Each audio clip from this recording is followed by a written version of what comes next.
I'm Nick Westergaard, and this is On Brand, helping you tell your story.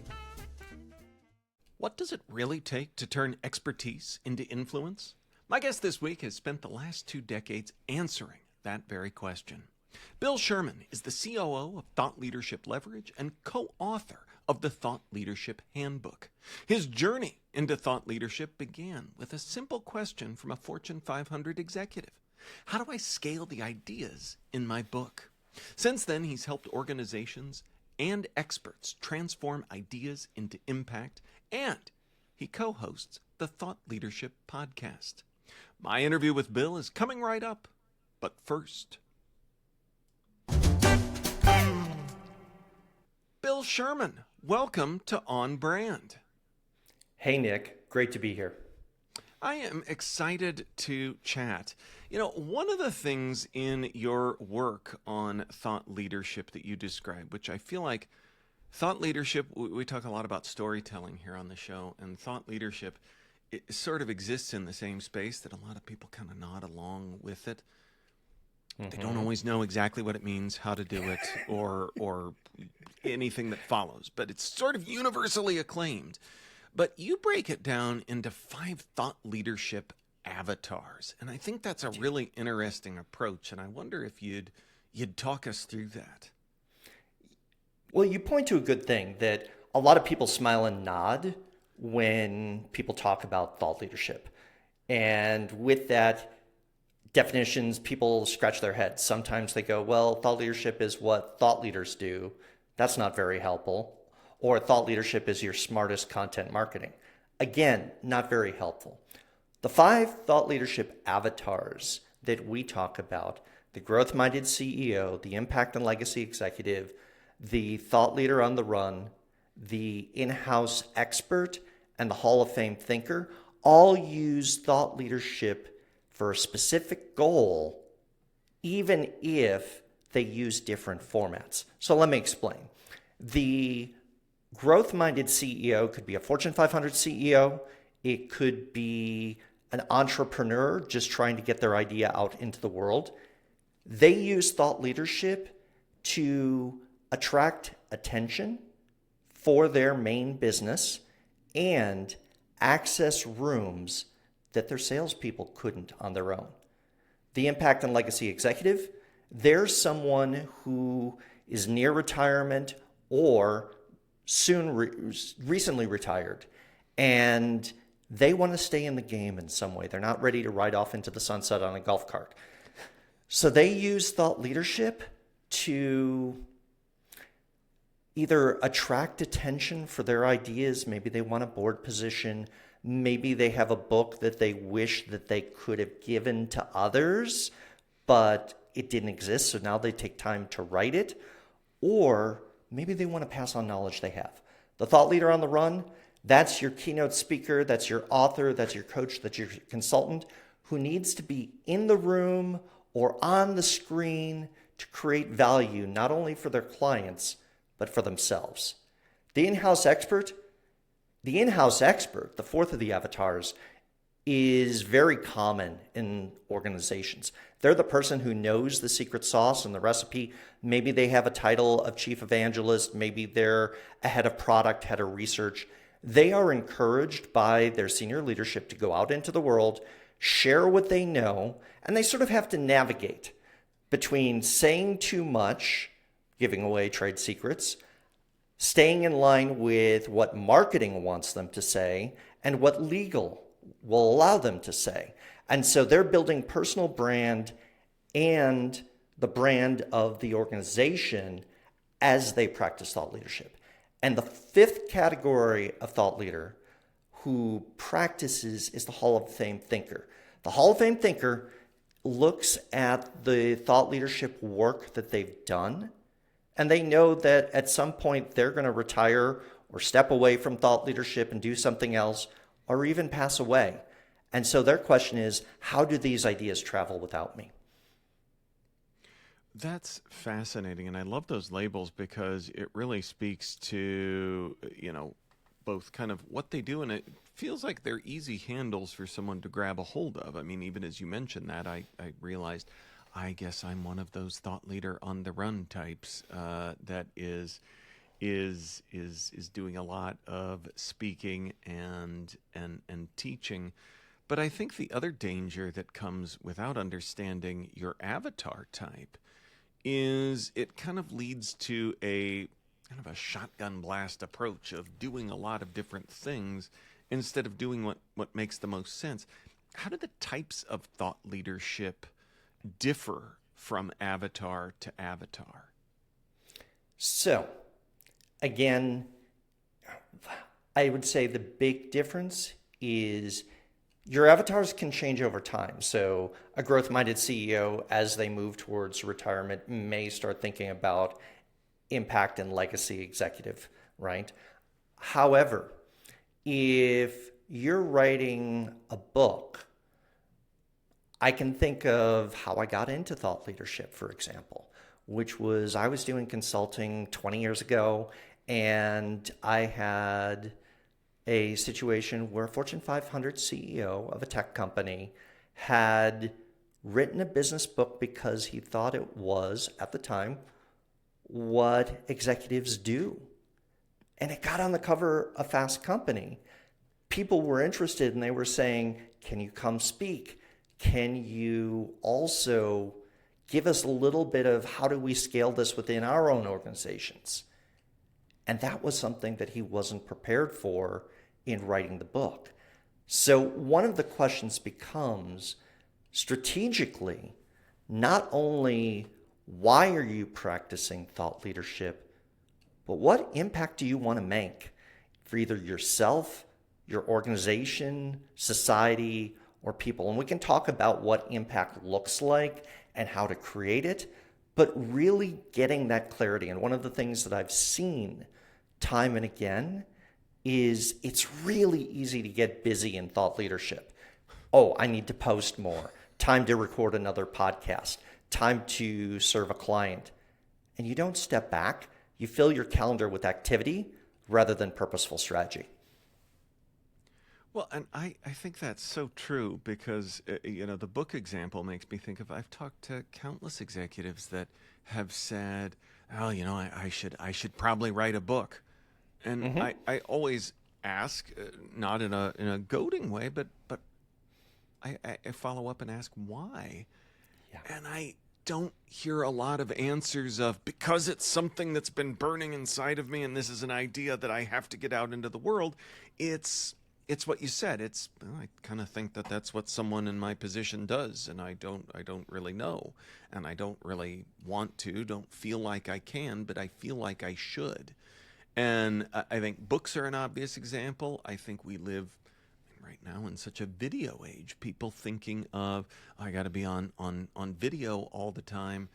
And I think that kind of danger of checklist thought leadership is very real. It's very real. And having worked with hundreds of clients over 20 years, plus then interviewed 700 for our podcast, it's a breath of fresh air when you take that weight off of what am I going to post for an editorial calendar? What's the next thing I'm creating? And say, okay, let's take a moratorium for a couple weeks. Let's stop and let's think about strategy. Let's talk about the impact that you want to have through your thought leadership. If that means as a CEO or a CXO, you're interested in growing your business, great. Let's have clarity so that it cascades through everything you do. And more importantly, what you say yes to and what you say no to. Because when you practice thought leadership, there are typically more opportunities to share what you know than time that you have to be able to share. On Brand will be right back after this.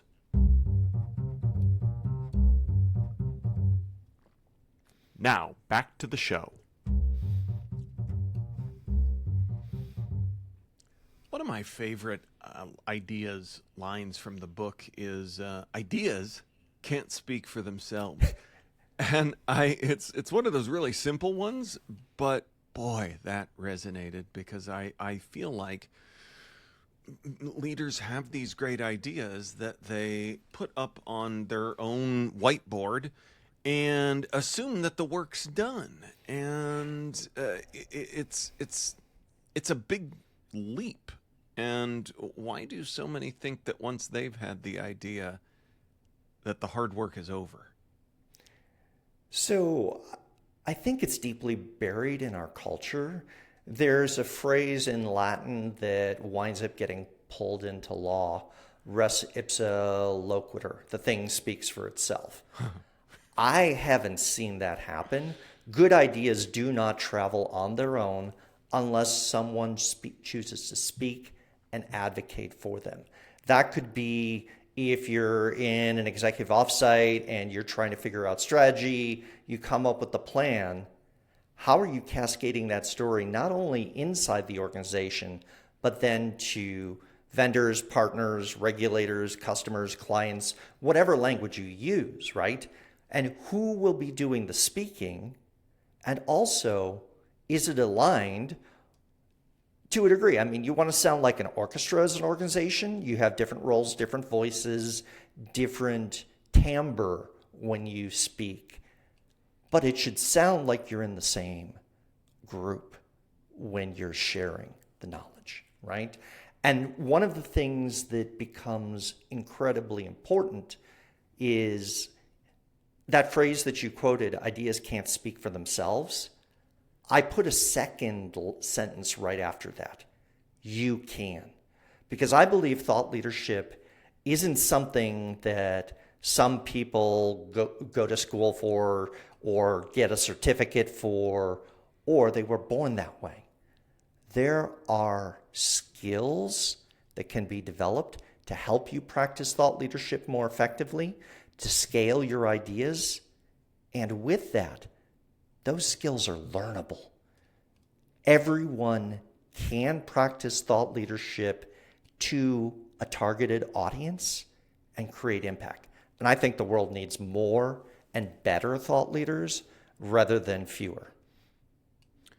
Well said. And maybe it's just my penchant for dad jokes, but I feel like that principle was ironically illustrated in my recalling only the first half of the idea, that ideas can't speak for itself, and the other part of that, the crux of the idea, you might say, is the punchline there.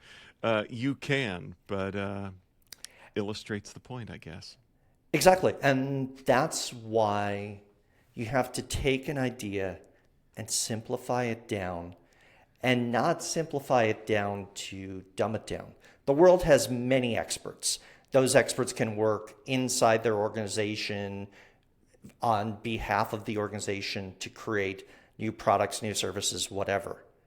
But if you're trying to put your knowledge out in the world, and it's a great way to build trust, relationships, and a competitive advantage in the marketplace, then you have to be willing to take a complex idea, simplify it so that other people can remember it.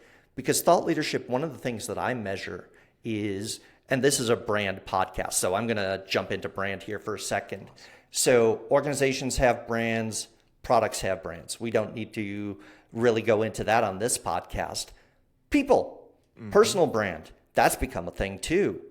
But I would argue that ideas need their own brand. I call it a platform identity. And with that, one of the questions I ask is, how do people talk about the ideas when you're not present? Because as we know, for corporate brands and even product brands, it's measured to a large degree not by what the company says, but what others say about the company. The same for the ideas. If other people don't have that ability to repeat the idea, share the idea, and feel confident they know how to use it and share it, it's not going to spread. I love the idea that ideas have brands, because organizational brands, product brands, personal brands, we we know that. It's commonplace. But the importance of big ideas needing brands. When you caught me in our pre-show, I was doing one of my favorite pastimes, reading some presidential history and underlining that, and it makes me think of Theodore Roosevelt being one of the first leaders to give a name, the square deal, to his agenda. And you could say, oh, well, that's something because you're a history dad. But you look and you see that great leaders do the same thing. I'm thinking of, off the top of my head, Alan Mulally at Ford with his One Ford program for simplifying a lot, but he gave people handles to grab onto to easily repeat the work, the idea. Well, and let me build on that, Nick. So there's a reason branding is incredibly powerful. And we learn these lessons in life. If for some reason, the rare possibility that any of us are on fire at any point, there's 3 words that are burned into all of our heads, quite literally. Apologies for the non-dad joke. Stop, drop, and roll. When you're under cognitive load, you don't need a 43-step procedure to make a decision, right? It's time to stop, drop, and roll. Same thing for a core idea in thought leadership. Where they have value is in the meeting room on a Tuesday where a tough decision needs to be made, or in a one-on-one conversation. If the idea is not simple, accessible, and memorable, its chances of being used are near zero.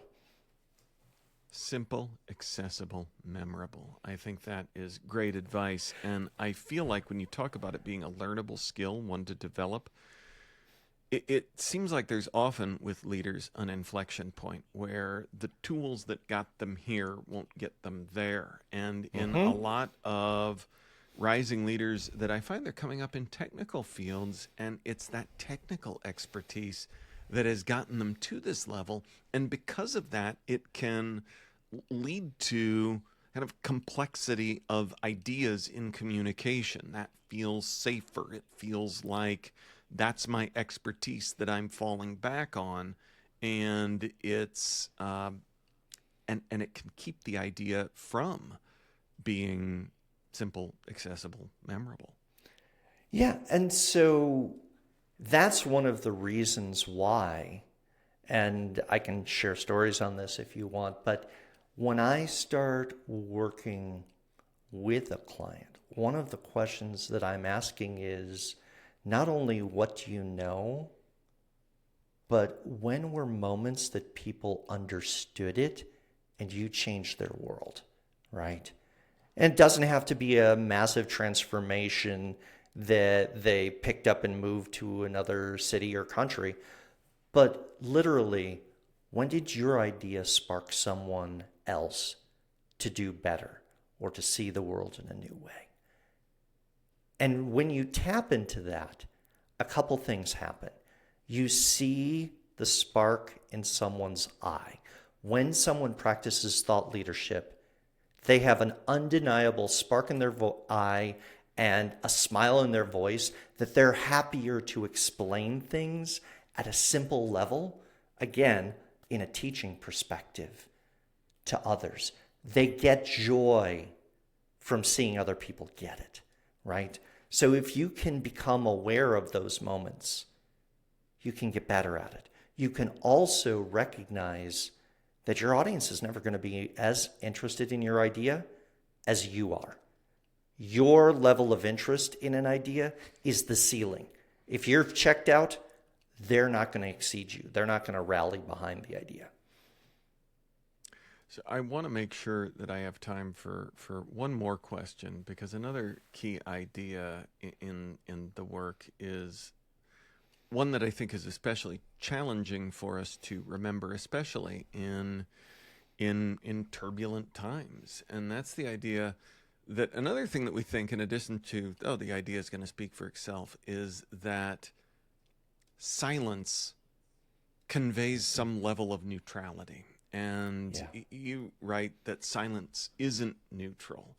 So how do we square that in an environment that is volatile, uncertain, complex?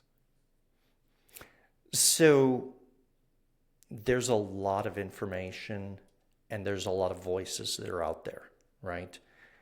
Within the organization, beyond the organization, just in society. Here's my take as I've spent more and more time thinking about an amplified media environment, as well as AI, algorithmic amplification, all of those things. You can live life as an expert, you can do well, and you can do your thing, and you can even live an exemplary life and make impact by just doing your job.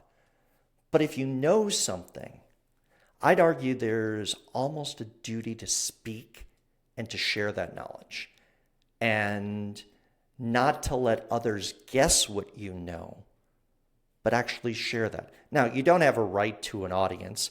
Nobody's guaranteed to tune into you. They may scroll past on social media. They may nod politely in a meeting, or they may, skim that email and say, not for me. That's fine. But my question becomes, if people who have true expertise in an area aren't speaking, will the public square go silent? No. Yeah. So the only other choice is to speak what you do know. It doesn't have to be big T truths. It doesn't have to be that you understand the meaning of life. But whatever insight you have, whatever vision you have, share it with people who will benefit from it. It's good for business, and it's certainly good for people. Yeah, as you said, the silence won't stay silent. I don't have the Latin, but it makes me think of the saying that nature abhors a vacuum, and the space will be filled. I'm a lifelong Midwesterner. I teach here at the University of Iowa. And sometimes I encounter leaders from the Midwest who struggle specifically with the balance of sharing my expertise that, if you can really help someone, everything you just said, yes, it's a noble pursuit, versus, and again, I think regionally, especially here, it can feel like self-promotion. And that's not who I am or how I see myself. How does that person square that, or do they? So a couple things. I've heard many times over my career, thought leadership, that's for people with big egos who really need to write books, right? So, that perception is there. Or they're like, oh, wow, that word thought leader, it's icky. I don't want anything with it. My response to that is that the term is what it is. That's how the world has, at least the English-speaking world, has come to understand the work of taking ideas to scale. Now, I'm born and raised in Chicago, did my undergrad in Minnesota and my graduate work in Missouri. So I'm a Midwestern guy too, right? I live in Vegas now, but I have deep Midwestern roots. And I get what you're saying in terms of it can feel sort of awkward, dishonest, or fake. Imposter syndrome can also creep in, or just, I don't want to call attention to myself. Who am I, right? Right. Yeah. And as I said, part of it is narrow down your audience, talk to a group that needs the idea. Don't try to attract the attention of 8.5 billion people. I don't know how to be relevant to 8.5 billion people. Wouldn't try, right? But if I find a narrow audience and I have something deep in my heart that I think will help others, I'm happy to share it. And from a Midwestern perspective, you'd speak up if someone needed help or you'd offer them advice. This is just doing it at scale, but it's also inviting people into a conversation rather than holding them captive. I think that's great, especially that last point about appealing to because often what that same group is also equal parts representative of is that spirit of helping others is another great, very present trait to not drag on Midwesterners, but is a big part of that. And I think that thought leadership can be too. Bill, I've smiled many times throughout this conversation, and it's now my turn to get to ask you for a brand that has made you smile recently. Oh, that's an easy one. So as an author who is newly published a book, the Thought Leadership Handbook, I've been sending out a lot of author copies of books. And the first time I went to the post office, I was, schlepping 2 cases of books, and people were looking at me like I was a lunatic. Mm-hmm. Then someone said, "Have you seen Pirate Ship online?" I'm like, "Pirate Ship?" And the name itself made me smile because I caught the pun. But I'm able to now, and I think my post carrier knows to just sort of check the house at this point because they seem to be shipping a book or 2 almost every day. I can go online. They've got a great user interface. They lean into the pirate theme, so there are R's and things on the text. But more importantly, the system works. I can purchase the postage, print it, slap it on a label, schedule pickup, set it outside my door, and then the package just goes. It's beautiful. And every time I type their domain name in to go order another package, I'm smiling uncontrollably because I find it delightful. The service matches sort of the simplicity. And it fills that gap where the previous emotional experience was one of, grumbling, schlepping books to the post office. Exactly. Bill, where can folks go to learn more about who you are and what you do? So, if you want to follow me online, you can follow me at LinkedIn. I am Bill Sherman, and my handle is Bill-Sherman-aha-moments on LinkedIn. You can also go to ahamoments.com. That's aha-moments.com. And then finally, if you want to take a look at the book, thoughtleadershiphandbook.com.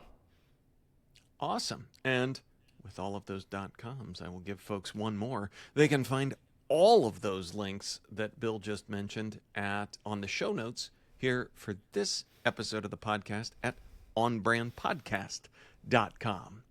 Bill Sherman, thanks for being on brand with us. Nick Westergaard, thank you for having me. On Brand is part of the Marketing Podcast Network. If you like what you're hearing, if we've made you smile, you can always listen free on Spotify, Apple Podcasts, or whatever your favorite platform may be.